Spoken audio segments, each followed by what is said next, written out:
আসসালামু আলাইকুম everyone, welcome back to my channel. আশা করি সবাই ভালো আছেন। তো যেখান থেকে আমার আজকের এই ভিডিও দেখা সবার প্রতি অনেক অনেক দোয়ার ভালোবাসা রইল। নতুন আর একটা ভিডিও নিয়ে আইলাম সবার সাথে শেয়ার করার লাগে। আশা করি সবাই ভালো পাইবা। তো আজকের ভিডিওটি শেয়ার করবো আমি কিভাবে টমেটোর বীজ থাকি চারা তৈরি করি। তো এইখানের মাঝে আমি দুই ধরনের টমেটোর বীজ নিছি। এই একটা আর একটা শুকনা বীজ, আর এই আস্তে একটা টমেটো খাসা টমেটো। এই খাসা টমেটো থাকিও বীজ বার করিয়া আমি চারা করবো। তো এই বীজগুলো আমার ঘরের শুকানো বীজ আছিল। লাস্ট ইয়ার আমি আমার গার্ডেন থেকে ফ্রেশ টমেটো উঠাইয়া বীজগুলা সংগ্রহ করছি, করিয়া শুকাইয়া রাখছি। তো এইগুলা টমেটো হইল টেঙ্গা খাওয়ার টমেটো। এই যে দেখতে পারা, এই যে টমেটো, এই ধরনের টমেটোর বীজ। তো এগুলা খাইতে খুবই মজা, খুবই টেস্টি। তো এই বীজটাকে আমি চারা করিয়া নিমো। আর এগুলো হলো নর্মাল গোল টমেটো, এগুলার বীজ। আর এটা হলো বড় সাইজের টমেটো, গোল বড় সাইজের টমেটো। তো এটার বীজ আর আমি শুকিয়ে রাখছি না, ফ্রেশ টমেটো আনছি, আনার পরে বীজটাকে আমি এখন চারা করবো। আর এই বীজগুলো আমি শুকিয়ে রাখছি। তো বীজগুলো আমি একটা পটের মাঝে দিয়া দিব এখন। তো অলরেডি আমি নাম লিখিয়ে রাখছি, এই যে নাম লিখিয়ে রাখছি, ডেট দিয়ে রাখছি। তো এখন ফেব্রুয়ারি মাসের প্রথম সপ্তাহ। তো আমি এখন টমেটোর চারা করি। আর তো বীজগুলো জাস্ট এইভাবে ছিটাইয়া দিয়ার বিসমিল্লাহ, এভাবে ছিটাইয়া দিলাম। আর উপর দিকে কিছু মাটি দিয়া দিমু। খুবই সহজ আর খুবই সিম্পল। আমি একটা পটের মাঝে বেশ কিছু বীজ দিয়া দিছি। তো যতগুলা বীজ বালা হইব বীজটা কি চারা হইব, আর যেগুলো বালা নাই তো উঠতো নাই। এখন আমি একটা পটের মাঝে চারা করিলে, আর চারাগুলো একটু বড় হইলে তারপর সেপারেট করিয়া নিমু আলাদা আলাদা করিয়া পটের মাঝে। তো একটা পটের মাঝে আমি দিয়া দিলাম। আর এখন এই পটের মাঝে দিয়া দিমু এই যে শুকনা বীজগুলা। এখান থেকে কিছু বীজ আমি দিয়া দিমু। এত বেশি বীজ লাগতো নাই আমার।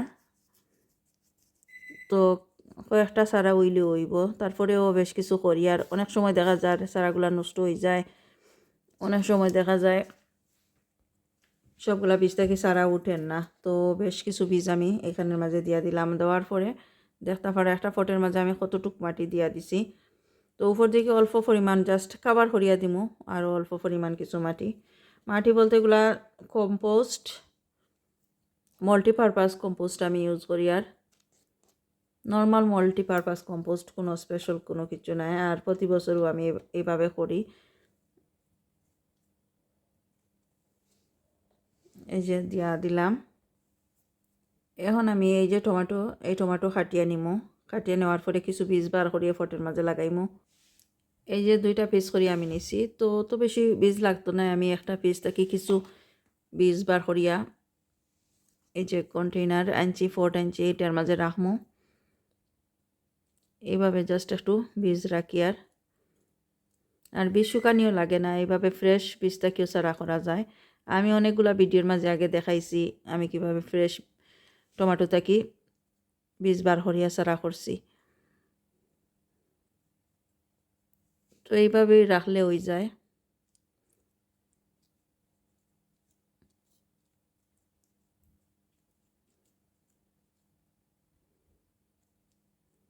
যে বেশ কিছু বীজ আমি দিয়া দিলাম।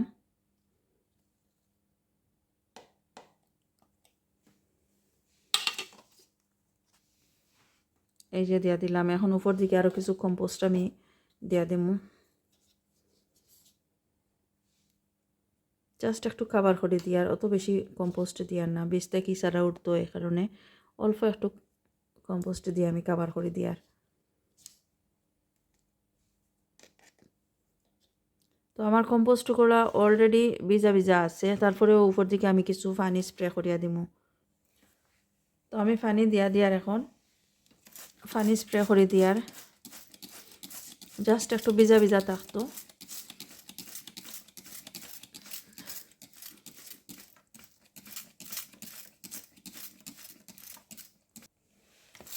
এই ফটের মাঝেও দিয়ার। তারপরে এগুলো আমি কাবার করিয়া একটা প্লাস্টিক দিয়ে কাবার করিয়া রাখি দিমু আমার বয়লার রুমের মাঝে। একটু গরম আছে এখানের মাঝে। তো তো গরম থাকলে আসলে গাছগুলা উঠতে তেমন একটা সময় লাগে না, খুব তাড়াতাড়ি গাছ উঠে যায়। এখন আমি একটু কাভার করে নিই, আর কাভার করিয়া নিলে খুব তাড়াতাড়ি গাছ উঠে।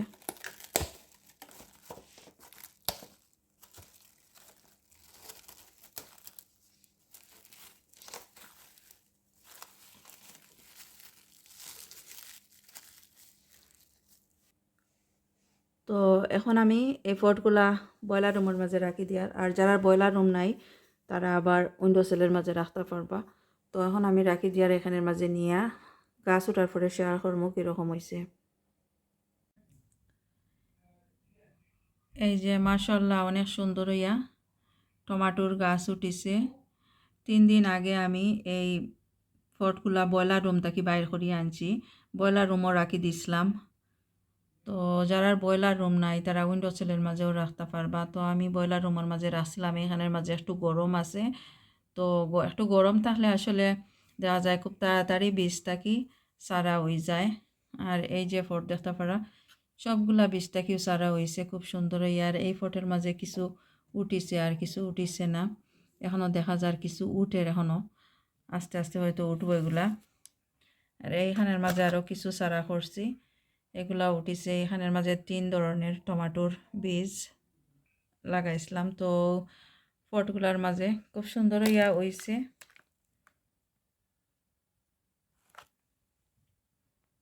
আর এই চারাগুলা উইন্ডো সেলের মাঝে থাকবো সামার আওয়ার আগ পর্যন্ত। আমি এখানে উইন্ডো সেলের মাঝে রাখবো, কারণ অনেক ঠান্ডা এখন বাইরে। তো ঘরের ভিতরে এখানের মাঝে রাখবো। আস্তে আস্তে এগুলো আর একটু বড় হইলে আমি এইগুলা সেপারেট করিয়া নিমু। আর এই মুহূর্তে এগুলো সেপারেট করা যাইতো না, খুবই সফট, খুবই নরম শিকড়গুলা, গাছগুলাও খুবই নরম। তো আর একটু বড় যখন হইব 3-4 পাতা, 4 পাতা যখন হইব, গাছের গুঁড়া আর একটু শক্ত হইব, তখন আমি এগুলারে সেপারেট করিয়া করিয়া নিমু। এখন দেখাই আর আমার টমেটো গাছগুলা কীরকম হয়েছে। এখন মার্চ মাসের 8 তারিখ, আজকে 8 মার্চ। মাশাআল্লাহ 4 উইকসে আমার গাছগুলা বেশ বড় হয়ে গেছে। দেখতে পারা বেশ কিছু গাছ একটা ফটের মাঝে লাগাইছিলাম। তো সবগুলা বীজ থেকেও চারা হয়েছে, আর সবগুলা চারা খুব সুন্দর হইয়া বড়।